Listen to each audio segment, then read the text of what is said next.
नाम है आपका? क्या नाम है?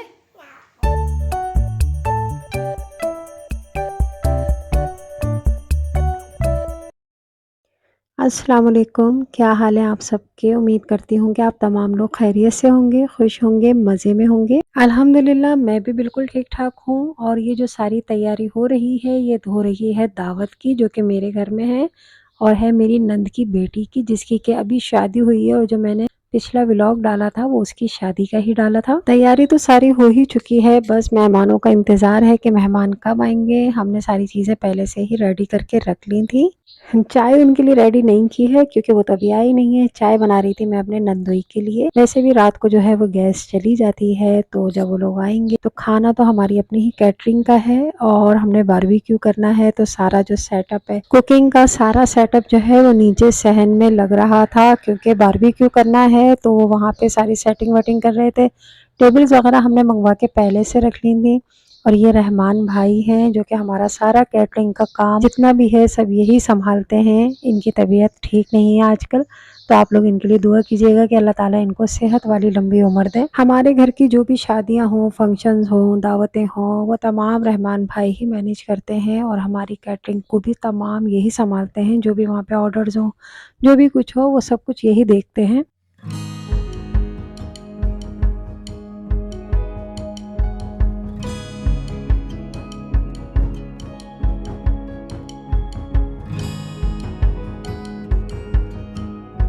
मेहमान आ चुके हैं। नंद तो हमारी आ गई थी जिनकी बेटी की शादी हुई है। हमने अपनी नंद की भी पूरी फैमिली को बुलाया है और उनकी जो बेटी जहाँ उसकी शादी हुई है उन तमाम लोगों को भी, उनके ससुराल वालों को भी बुलाया है तो सब लोग आ चुके हैं। खाना भी गरम गरम भी है और हम सोच रहे थे बिरयानी जो है वो कहीं ठंडी ना हो जाए लेकिन रहमान भाई तो हर चीज़ का हल माशाल्लाह से निकाल ही लेते हैं। उन्होंने कहा जो कोयले हैं ना दहके हुए, मैं उसके ऊपर बिरयानी की देग रख दूंगा तो बिरयानी रहेगी गरम।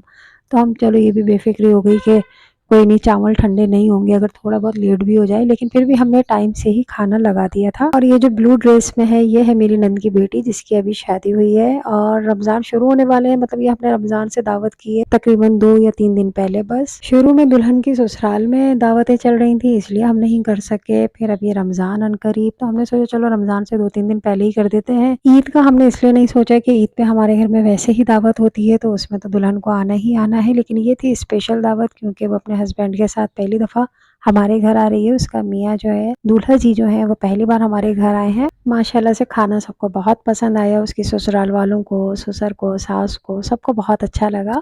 तो हमारी ये दावत की तकरीब जो है बहुत अच्छी रही, बहुत एंजॉय किया, बहुत मज़ा आया। बस सब जब उदास हो गए थे जब वो जा रही थी, लेकिन कोई बात नहीं, इंशाल्लाह ईद पे फिर मिलेंगे जल्दी।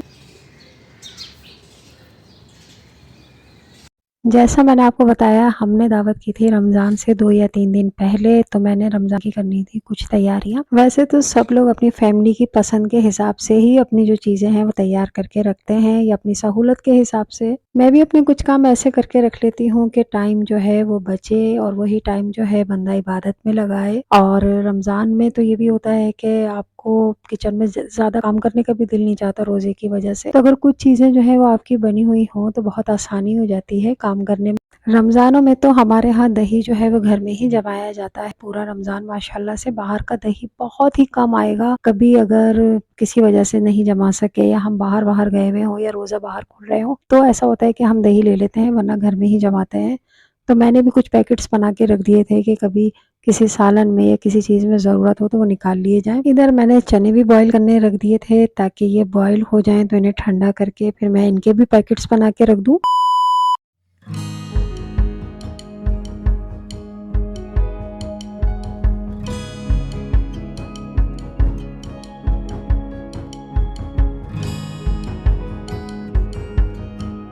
मेरी रमज़ान की जो तैयारी है खाने-पीने की वो बच्चों की पसंद और मियाँ जी की पसंद के हिसाब से चलती है। मेरे बच्चों को अफ़्तारी ज़रूर चाहिए है क्योंकि उनसे डायरेक्ट खाना नहीं खाया जाता, ना मुझसे ना मेरे मियाँ जी से। इफ़्तारी बनती है लेकिन वो भी शुरू में तो थोड़ी बहुत खा लेते हैं, वही हर घर की तरह, बाद में इतनी नहीं खाई जाती। लेकिन खाना हम लोग नहीं खाते, बस थोड़ी बहुत इफ़्तारी ही खा लेते हैं या फिर सहरी करते हैं। मियाँ जी को मेरे डेली चना चाट ज़रूर चाहिए, उन्हें बहुत ज़्यादा पसंद है तो वो सिर्फ़ वही खाते हैं। बेटे को मेरे मीठे दही बड़े बहुत पसंद हैं, एक को वो लाज़मी बनेंगे। एक बेटे को मेरे पालक के पकौड़े पसंद है, बेशक वो 2 ही खाए, लेकिन वो बनाने ज़रूरी हैं। और मुझे क्या पसंद है? मुझे वही पसंद है जो इन सबको पसंद है। अब मैं अलग से तो अपने लिए कुछ नहीं बनाऊँगी।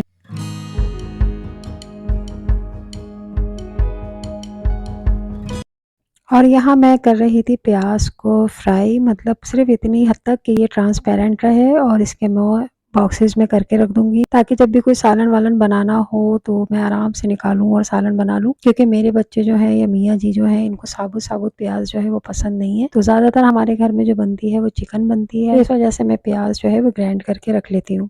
चलिए जी, यहाँ चने भी ठंडे हो गए हैं, तो मैंने सोचा इनके भी पैकेट्स बना के रख लूँ।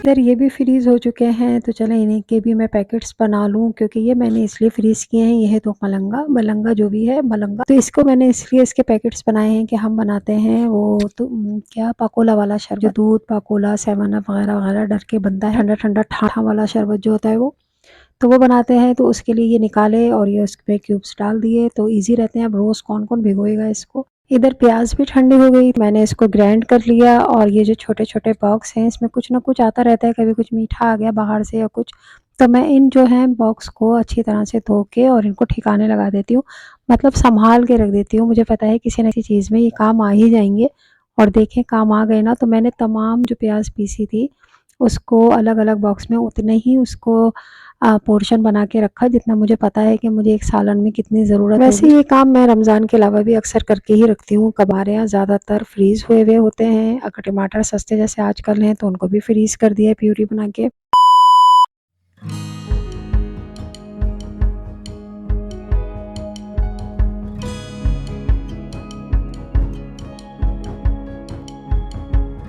मेरे मियाँ जी को सहरी में लाज़मी सालन कोई ना कोई खाना ज़रूरी है, और दही घर का जमा हुआ। तो दही तो ख़ैर हमारे घर में होता ही है। बच्चों को मेरे लस्सी पसंद है, तो उनके लिए मैं लस्सी बनाती हूँ, उनको अंडे पसंद है, अंडे बनाती हूँ। पराठे घर के ही बनते हैं माशाल्लाह से हमारे यहाँ। मियाँ मेरे पराठे नहीं खाते, वो सादी रोटी खाते हैं। तो अगर कभी सालन-वालन ना हो या मैंने ना बनाया हो, तो वो क्या होता है कि कबाब जो हैं ये बहुत काम आ जाते हैं। उस वक़्त मैं इन्हें सहरी में कबाब भी फ्राई करके दे देती हूँ। कबाब बना के तो मेरा ख़्याल से सबको ही रख लेने चाहिए, क्योंकि अगर कोई अचानक मेहमान भी आपके घर में आ जाए ना, तो आप आसानी से वो कबाब फ्राई करके उनके सामने रख सकते हैं। लेकिन उस मेहमान का आना रात के 10 बजे से पहले ज़रूरी है, क्योंकि 10 बजे के बाद गैस होती नहीं है। और हाँ, हमारे घर में तो सिलेंडर भी नहीं है। जिनके घर में सिलेंडर है उनके लिए तो फिर ख़ैर वो तो बना के दे सकते हैं कुछ भी। ये छोटे-छोटे काम करके अगर कुछ वो हाउसवाइफ़ जो कि अकेली होती हैं, जिनके साथ कोई हेल्पर नहीं है, काम करवाने वाला नहीं है, या वो लोग जो जॉब करते हैं, तो अगर वो ये वाली चीज़ें करके रख लें, जैसे कि मैंने आपको बताया मैं प्याज़ फ्रीज़ करके रख लेती हूँ। अगर टमाटर वग़ैरह घर में ज़्यादा मँगवा लेती हूँ, उनकी प्यूरी बना के फ्रीज़ कर देती हूँ क्यूब्स की शक्ल में। प्याज़ ब्राउन करके भी मैं उसके भी 2-3 पैकेट्स बना के रख लेती हूँ, क्योंकि कुछ जो सालन होते हैं उनमें प्याज़ जो है वो ब्राउन डलती है। और यहाँ मैं ज़ीरा साफ़ कर रही थी, क्योंकि अगर साफ़ हुआ हुआ हो तो बहुत आसानी से बघार-वघार में काम आ जाता है। तो यहाँ जो मेरे बेटे हैं उन्हें बहुत शौक हो रहा था कि वो मेरे साथ कुछ काम करवाएँ। ये वाले काम करवाने का ज़रा ज़्यादा शौक उठता है। तो मैंने कहा चलो जी लग जाओ काम पे।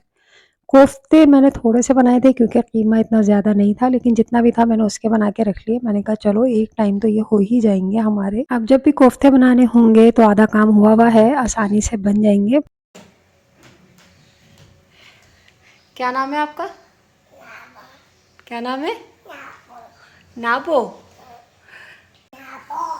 नाबो नहीं है, अनाबिया। ये जो क्यूट सी बच्ची आप देख रहे हैं, ये है मेरी हेल्पर जो है, ये एक दिन लेके आई अपनी नवासी को, और मुझे लगी ये बहुत बहुत प्यारी। मुझे लग रही थी ये बहुत अच्छी, बातें नहीं कर रही थी, यहाँ पे शर्मा रही थी। मैंने सबसे पहले इनका हाथ मुंह धुलाया, फिर इनके बाल बनाए, क्लिप लगाया, लिपस्टिक लगाई, तो ये बार बार अपना फेस जो है वो देख रही थी, इनको अच्छा लग रहा था।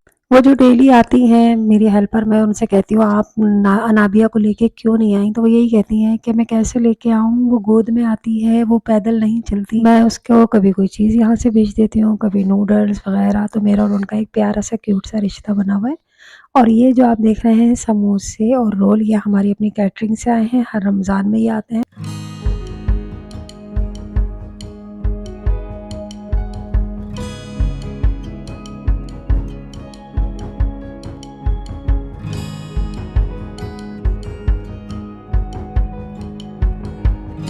पहले मैं घर में बनाया करती थी समोसे, रोल वग़ैरह, लेकिन अब जब से हमारी कैटरिंग से आ जाते हैं तब से मैं नहीं बनाती।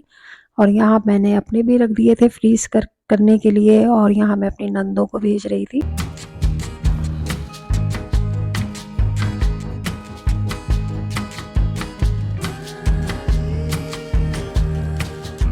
और यहाँ मैं बना रही हूँ रमज़ान के लिए चटनी, जिसके लिए ली है मैंने हरी मिर्चें, हरा धनिया, पुदीना, साथ में इसमें डाली है चीनी, क्योंकि ये बनेगी कुछ खट्टी-मीठी टाइप की चटनी।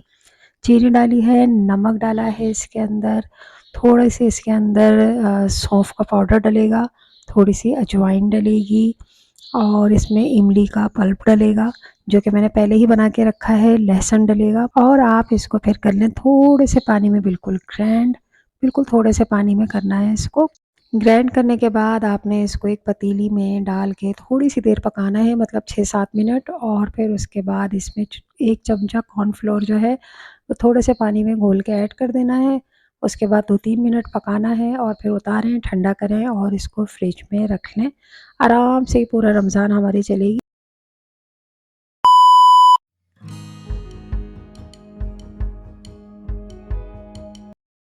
और ये मैंने कुछ सामान ऑनलाइन मंगवाया था, तो मैंने सोचा इसके बारे में भी आपको बता दूँ। ये मैंने यूट्यूब पे काफ़ी वीडियोज़ हैं, इमरान अत्तारी जो हैं, जिनके काफ़ी फ़ेमस हो चुके हैं अब तो वो, उनका अपना शायद चैनल भी है, और काफ़ी लोग वहाँ जाके वीडियोज़ भी बनाते हैं। तो मैंने ऑनलाइन वहीं से ये सारा सामान मंगवाया है, साथ मेरी नंदों ने भी मंगवाया है, हम सब ने एक साथ ही ऑर्डर दे दिया था। और हमारे एरिया में जो डीसी थी वो लगी थी 300 रुपये, वो हमने आपस में डिवाइड कर लिए थे। इनकी होलसेल प्राइस होती हैं, क्योंकि मैंने यही चीज़ें दराज़ पे भी देखी हैं, और वहाँ पे इनकी प्राइस ज़्यादा है, और क्वालिटी भी मुझे इनकी अच्छी लगी।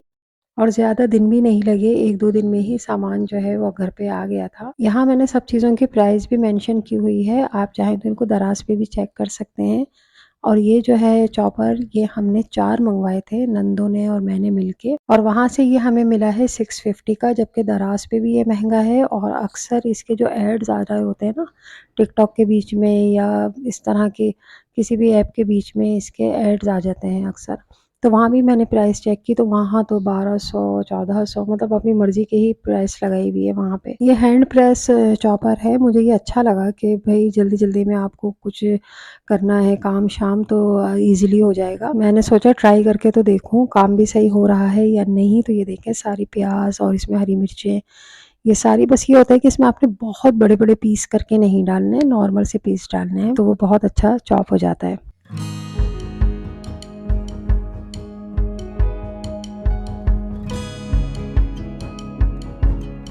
और यहाँ जो आप केक देख रहे हैं, ये मेरी जो दूसरी नंद हैं, जो करीबी रहती हैं, उनकी बर्थडे थी, तो उनकी बेटियों ने सरप्राइज़ दिया था, उनको गिफ्ट दिए थे, और उनके लिए केक मँगवाया था। उनको ये बात पता नहीं थी कि उनके लिए ये सब किया जा रहा है। तो वो केक भी बस सबके सामने ही कटिंग-शटिंग हो गई थी उसकी। बाबा को उन्होंने दिया था अपने जे डॉट का परफ्यूम, और मम्मा को दिया था एक लॉन का सूट। और ये केक कट किया था दावत के बाद, जब मेहमान चले गए थे। और केक जो था वो था 3 मिल्क केक। आजकल ये जो न्यू केक आया हुआ है ना, 3 मिल्क, सबसे अच्छा केक जो लगा है मुझे यही लगा है। और अब वीडियो का करते हैं एंड। वीडियो काफ़ी लंबी हो चुकी है, और रमज़ान भी शुरू हो चुके हैं, आज तीसरा रोज़ा है।